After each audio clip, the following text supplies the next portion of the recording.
আমি নিজে এটার প্রমাণ পেয়েছি। অনেক অনেক সময় আমি কল্পনাও করি নাই যে এখান থেকে আমার রিজিকের ব্যবস্থা হতে পারে। এমন পরিমাণে রিজিকের ব্যবস্থা এসেছে, দুই হাতে নিয়েও কুলাতে পারি নাই। এজন্য সব সময় চলতে ফিরতে উঠতে বসতে ইস্তিগফারের সাথে লেগে থাকার দরকার আছে না নাই? 5টা শর্তের আলোকে তওবা করলে কবুল করবে কে? 1 নম্বরে স্বীকার জান আল্লাহ আমি পাপী, 2 নম্বরে অনুতপ্ত হন, 3 নম্বরে পাপ কাজটা বন্ধ করে দেন, 4 নম্বরে ওই পাপ কাজটাকে মন থেকে ঘৃণা করেন, 5 নম্বরে আল্লাহর কাছে ওয়াদা দেন আর জীবনেও এই পাপ করব না। এই 5টা শর্তের আলোকে যদি তওবা করেন, আপনার তওবা কবুল করে নিবে কে? প্রতিদিন শত শতবার ইস্তিগফার করতে রাজি আছেন? বিশ্বনবী প্রতিদিন 70 বারেরও বেশি ইস্তিগফার করতেন। শুধু টয়লেটে যে মুহূর্তে থাকতেন ওই মুহূর্তে পড়তেন না। টয়লেটে ঢোকার মুহূর্তে বিশ্বনবী ইস্তিগফার করতে পারতেন না, তাই টয়লেট থেকে বেরোয়েই তিনি ইস্তিগফার করতেন। তিনি পড়তেন গফরানাক। কি পড়তেন? গফরানাক মানে হলো আস্তাগফিরুল্লাহ। গফরানাক মানে কি? গফরানাক মানে আল্লাহ আমি আপনার ক্ষমা চাই, মানে আস্তাগফিরুল্লাহ। আবার বিশ্বনবী বলতেন মান লাযামাল ইস্তিগফার জাআলাল্লাহু লাহু মিন কুল্লি দীকিন মাখরাজা। যে ব্যক্তি সব সময় ইস্তিগফারের সাথে লেগে থাকে তাকে সব সময় বিপদ থেকে মুক্তি দিবে কে? আমাদের জীবনে বিপদ আছে না নাই?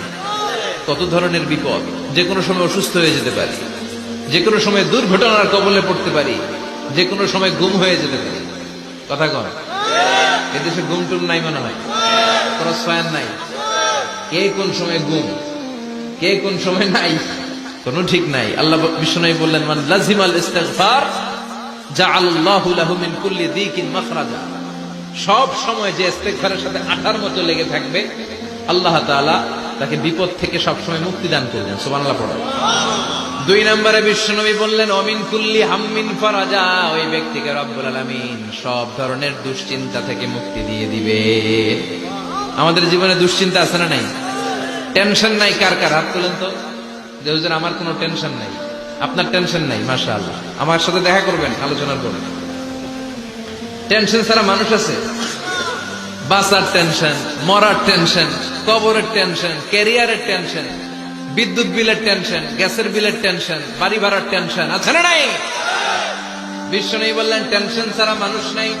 সব সময় আঠার মতো যে ইস্তিগফারের সাথে লেগে থাকবে তাকে টেনশন মুক্ত করে দিবে কে? 3 নাম্বার ওয়ারযুকহু মিন হাইসু লা ইয়াহতাসিব। এমন জায়গা থেকে আল্লাহ তাআলা রিজিকের ব্যবস্থা করে দিবেন সে কল্পনাও করতে পারবে না। আমি নিজে এটার প্রমাণ পেয়েছি। অনেক অনেক সময় আমি কল্পনাও করি নাই যে এখান থেকে আমার রিজিকের ব্যবস্থা হতে পারে। এমন পরিমাণে রিজিকের ব্যবস্থা এসেছে, 2 হাতে নিয়েও কুলাতে পারি নাই। এজন্য সব সময় চলতে ফিরতে উঠতে বসতে ইস্তিগফারের সাথে লেগে থাকার দরকার আছে না নাই?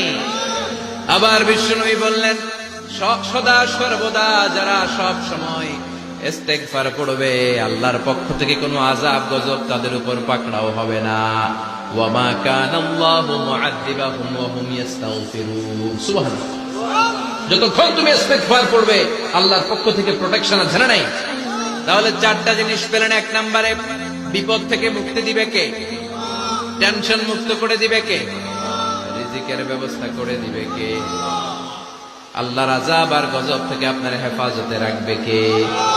ইস্তিগফার পড়ার 5 নম্বর ফজিলত হচ্ছে সব সময় ইস্তিগফার পড়লে আপনি মুস্তাজাবুদ দাওয়া হয়ে যাবেন। কি হয়ে যাবেন? মানে দোয়া করলেই কবুল করবে কে? মুস্তাজাবুদ দাওয়া। এই টার্মিনোলজি, এই পরিভাষাটা কি আজকে প্রথম শুনলেন? খেয়াল রাখবেন, মুস্তাজাবুদ দাওয়া মানে এমন ব্যক্তি যেই ব্যক্তি দোয়া করতে দেরি কিন্তু দোয়া কবুল হতে দেরি হয়। হাত তুলে দোয়া করতে দেরি, মুহূর্তেই দোয়া কবুল করে নেয় কে? আপনি যদি সব সময় ইস্তিগফারের আমলটা করেন আপনার মুস্তাজাবুদ দাওয়া বানিয়ে ফেলবে কে? নামাজের সময় হলে নামাজ পড়ো, দেরি করো না। মানুষ মারা গেলে দাফন করতে দেরি করো না। বান্দা যদি পাপ করে ফেলে তওবা করতে দেরি করো।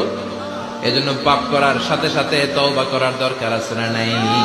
এখন তওবা যে করব কোন সিস্টেমে করব? কোন সিস্টেম? ভুল হওয়া মাত্রই আপনি অনুতপ্ত হয়ে চোখের পানি ছেড়ে আল্লাহর কাছে মাফ চান, আল্লাহর কাছে ক্ষমা চান। এটার নামই তওবা। আমাদের দেশে হুজুরাই না তওবা পড়ায়, আছে না নাই? আনন্দপুরে এগুলা নাই, আছে না? কয় ইমাম সাহেব নিয়ে আয়, খতিব সাহেবরে নিয়ে আয়, হাফিজ সাহেব হুজুরে নিয়ে আয়, তওবা পড়া না, তওবা পড়ানো লাগে না। আপনার নিজের তওবা আপনি নিজেই পড়বেন। আপনি অনুতপ্ত হয়ে চোখের পানি ছেড়ে আপনার আল্লাহরে ডাক দেন, ডাক দেয় মাত্র তিনি সাড়া দেবে। চিল্লায় বলেন ঠিক কি না? ওলামায়ে কেরামরা তওবার 5টা শর্ত আরোপ করেছে। এই 5টা শর্তের আলোকে যদি তওবা করেন, মুহূর্তের মধ্যেই তওবা কবুল করে নিবে কে? 1 নাম্বার শর্ত হচ্ছে আল ইকরা, acknowledgement. You have to acknowledge that you are the great sinner in the world. এই পৃথিবীর সবচেয়ে বড় পাপী। 5টা শর্তের 1 নাম্বার হচ্ছে আপনি স্বীকার জান, আল্লাহ আমার চেয়ে বড় পাপী আকাশের নিচে জমিনের উপরে দ্বিতীয়টা নাই।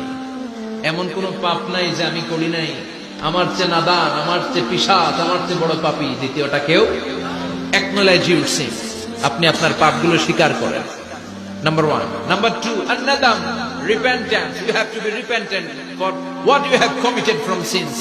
যে পাপ করেছেন এই পাপের জন্য আপনি লজ্জিত হন।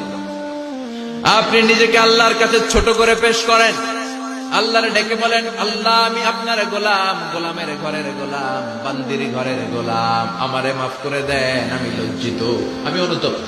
তাহলে 1 নম্বর শর্ত আপনি ঘোষণা দেন যে আপনি পাপ করেছেন। 2 নম্বর শর্ত আপনাকে অনুতপ্ত হতে হবে যে আল্লাহ আমি পাপ করে ফেলেছি। 3 number, you have to stop what you have committed. যে পাপ আপনি শুরু করেছেন এটা বন্ধ করে দেন। আপনি সুদের জন্য সুদ খাইছেন, আল্লাহর কাছে তওবা করলেন, আবার সুদ খাওয়া চালিয়েও যাচ্ছেন, এই তওবা কবুল হবে? সুদ খাওয়া আগে বন্ধ করেন। আপনি ঘুষ খেয়েছেন, এই ঘুষ খাওয়ার কারণে আপনি আল্লাহর কাছে তওবা করলেন, কিন্তু ঘুষ খেয়েই যাচ্ছেন, এই তওবা কবুল হবে? 3 নাম্বার হচ্ছে you have to stop what you have committed. আপনি যেই পাপ করেছেন এটাকে বন্ধ করেন। 4 নাম্বার শর্ত, you have to hate what you have committed. আপনি যেই পাপটা করেছেন এটাকে মন থেকে ঘৃণা করেন, ওইটারে মন থেকে ঘৃণা করতে হবে। 5 নাম্বার শর্ত হচ্ছে you have to determine that you never repeat this sin again. আল্লাহর কাছে ওয়াদা দেন, কমিটমেন্ট দেন যে আল্লাহ পারতপক্ষে আমার জীবনে আর এই কাজটা করব। এই 5টা শর্তের আলোকে তওবা করলে কবুল করবে কে? 1 নম্বরে স্বীকার জান, আল্লাহ আমি পাপী। 2 নম্বরে অনুতপ্ত হন। 3 নম্বরে পাপ কাজটা বন্ধ করে দেন। 4 নম্বরে ওই পাপ কাজটাকে মন থেকে ঘৃণা করেন। 5 নম্বরে আল্লাহর কাছে ওয়াদা দেন আর জীবনেও এই পাপ করব না।